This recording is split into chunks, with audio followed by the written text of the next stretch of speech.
Hey guys, welcome back to the channel. Today we're going to be looking at some models from a game called Darklands, made by Mierce Miniatures. It's a UK company that specialises in fantasy style wargaming, based in ancient Britain / Northern Europe. And we've just got a couple of players down at the local club, Spartans. If you're ever down in Surrey in the UK and you want to come down and play some games, come check us out. It's a pretty cool venue. It's free for your first time visit, and then after that it's £3 per visit or £10 for the month. Anyway, little segue there. However, today what we're going to be looking at is obviously some of the Mierce miniatures like I mentioned.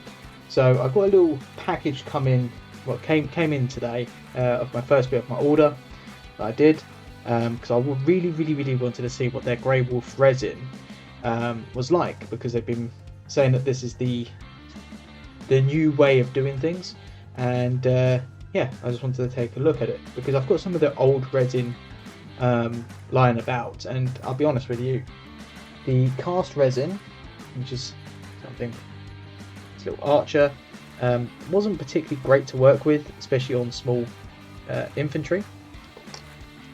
And then you had the option as well back in the day for metal models. I think this is called an axe drone.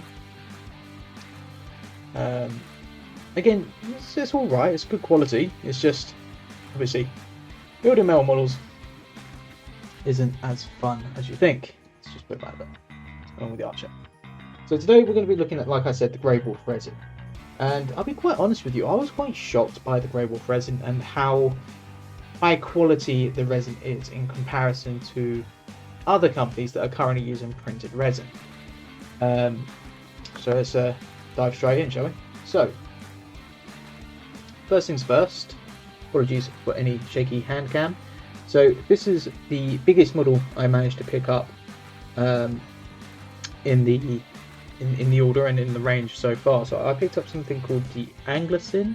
I'm sure someone's gonna get really annoyed with me for butchering that, but it's the northern part of England / Midlands, where actually Mierce Miniatures is based. So it's actually, the name Mierce Miniatures is actually based on an area called Mercia, or Mercia. It tells you how to pronounce these things in the book. I'm not very good with pronunciations. Either way, these guys are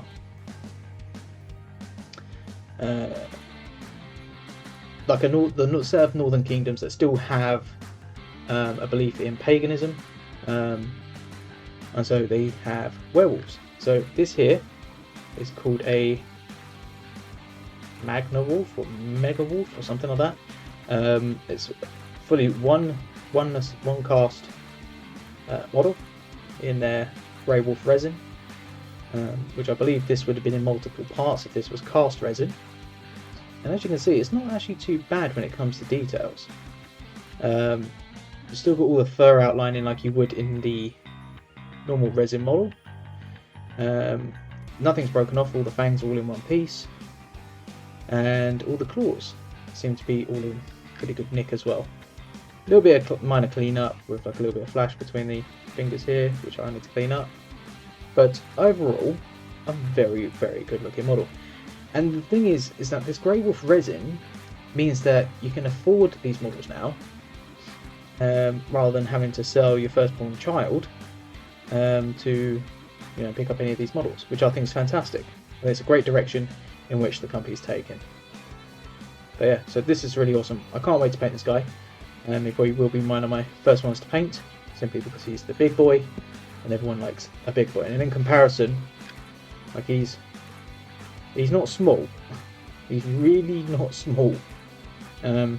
Sadly, my friend did pick up the Welsh, which is another faction, which I'll move from off site for just a minute, which are based around dragons and that sort of thing. So he's just picked up on a half price sale that they were doing on the website, and he picked up this big dragon, and I kid you not, I would not be able to put it in front of me. It's too big. Anyway, I digress. I'm sure I'll get some battle reports to show you the gameplay as well, because it's relatively new to myself as well. So each model comes individually bagged, mostly assembled, as you can see. but with some assembly required. So I'm going to take a quick look at this guy.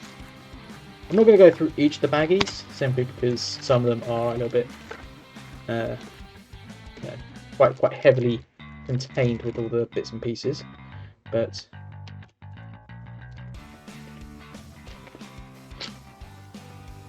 some bits and pieces here, put the wolf himself. It looks like we've got a couple of spare arms as well, just in case you want to swap it up. So click into this first arm. So this arm looks like it's a wolf claw.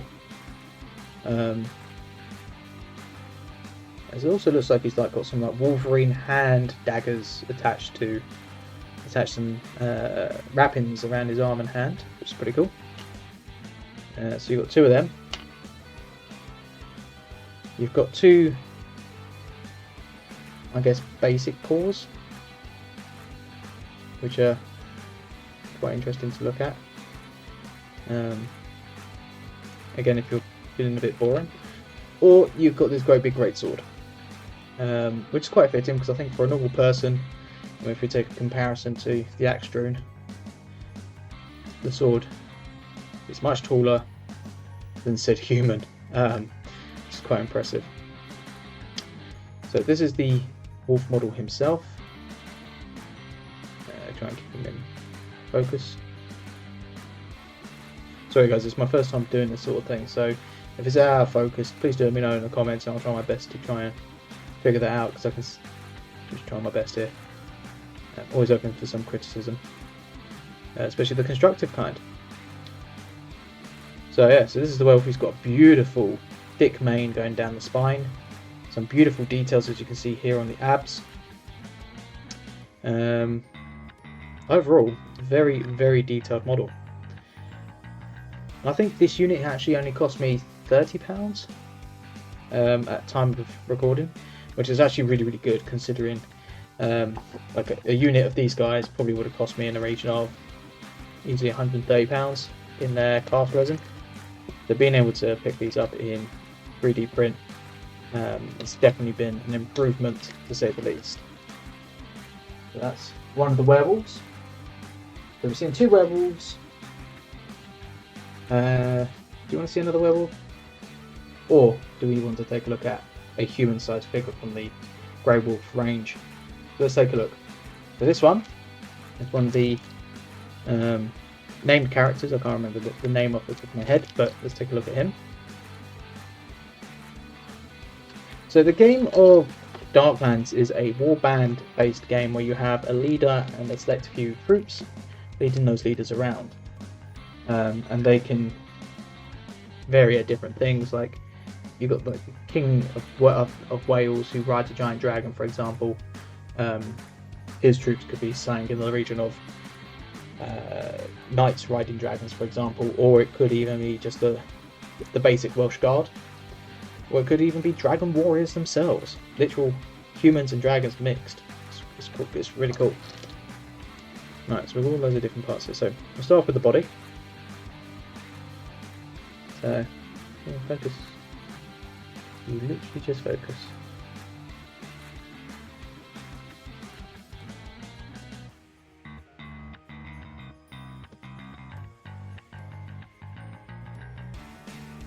Yeah, don't want to focus. I don't want to focus on a late afternoon either. So this is the torso. It's got some pretty good detailing on it. As you can see, the cloak is fully sculpted. It's come out really, really well. He's even got like a keg of beer of some format, mead perhaps, attached to his body. He's got all these straps and like leather boundings, or binds rather, sorry, connecting all around his body. You've also got all this chainmail, which has actually come out really, really well. Cast resin chainmail doesn't atypically come out well, but in this case it has come out pretty well. I wonder if I just move these guys out of focus for a minute. It might help it decide that this is the more important model to be looking at rather than a black primed model. We shall see. Alright, so that's the body. You've got an arm connected to the shield. Really great detail on the shield. It's good thick resin as well. It's not flimsy and the type that will break. Also, all the components are keyed. They're like little nibs. These keys actually do work in comparison to their metal counterparts or cast resin counterparts, which typically didn't work. Now that is a beard and a half, so you can't really see his face because it is quite small. Let's see if that helps at all, which is not really helping, but hey ho, we're trying here. I'll have to have a look around the settings to see how I can get this to work better on a smaller model. But essentially he's got tons of facial features sculpted, and that's come across really well in the Grey Wolf resin. And he's got a wonderful beard as well, and lovely hair. It's right for some, but I'm just slightly jealous that he has hair. You also get a helmeted version, which gives me the Riders of Rohan, the Rohanian, or whatever they're called, from Lord of the Rings. I'm probably butchering that name, I do apologise. Again, similar sort of helmet design, which I think is really awesome. And again, that fantastic flowing beard. We've got a couple of different options here. You could have him sword in hand, and then you've got scabbard with no sword, obviously, which you can place on the model, and then you've got the sword itself, which is a beautiful sculpted sword. I'm a little bit concerned what that is. Give me a second. Oh no. I thought it was like a war piece in the resin. It's not. It's like a little bit of a design here, where it's got like a little diamond shape inside the actual blade itself, which I thought was going to give it a bit of flimsiness, but it hasn't. It's actually quite flexible as a resin.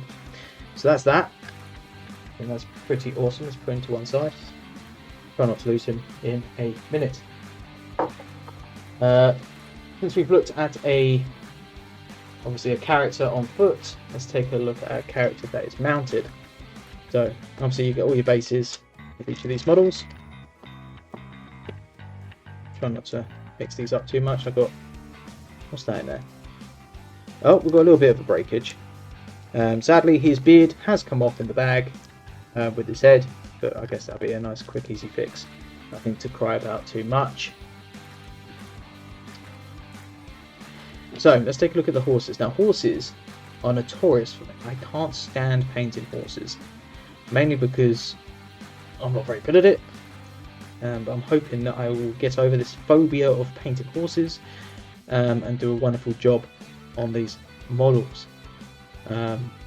Again, one piece, no issues whatsoever. It's super smooth, very little cleanup. Probably only on the bottom of the hooves themselves need a little bit of cleanup. Maybe a little bit of filing here on the belly, a little bit of sanding. Overall, very good detail.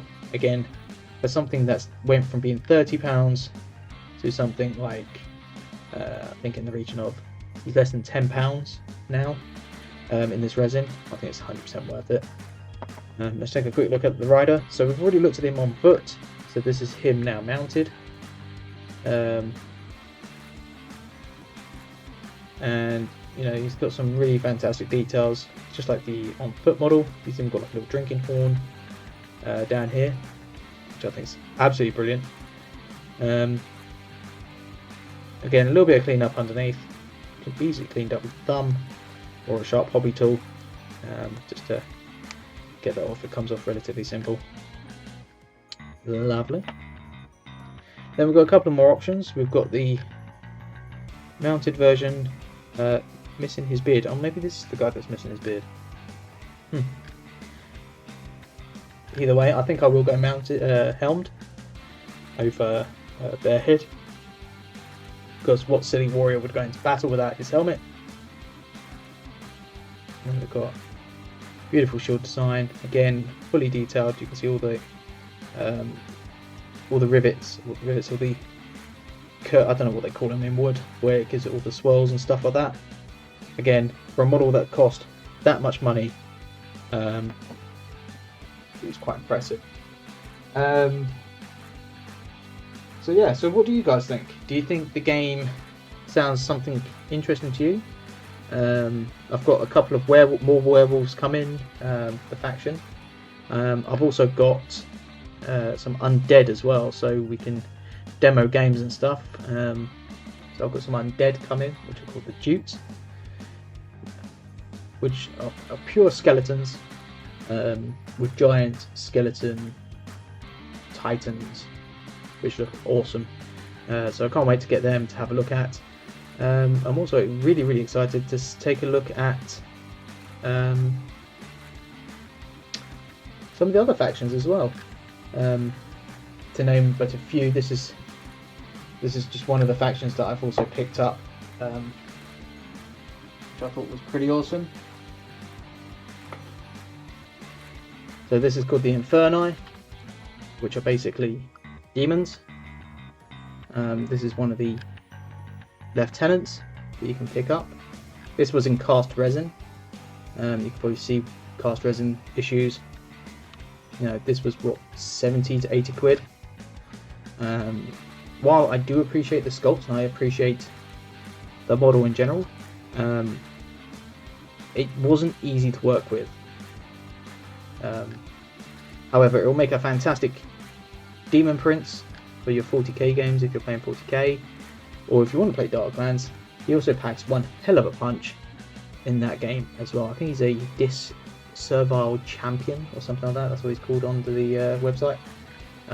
Yeah, so check him out. I've also got one of these guys, but it's like a really big one, which I've painted, which I will do a separate video on because I think he deserves his own separate video. Yeah, so that's the models, guys. So that's him in comparison to the Great Wolf himself. Great Wolf, probably if he wasn't leaning down so much, probably would just be just as tall. But he's only just slightly smaller. But he can 100% solo this demon, I reckon. So, not end of the world. Alright guys, well if you liked the video, please do like to click the like button and subscribe. This is a brand new channel, so I am trying to get it up and running. If you have any constructive criticisms, please do post them down below in the comment section. It will help me out a lot. And I'm looking forward to showing off some of the Welsh stuff as well. I'll have to persuade my mate to come round with the Welsh so we can do some video recordings of that and get you some battle reports as well. We're going to have a practice game Wednesday this week of filming. So there won't be any battle reports of that game, but once we've understood the game a bit more, there will 100% be more battle reports heading your way. Alright guys, until next time.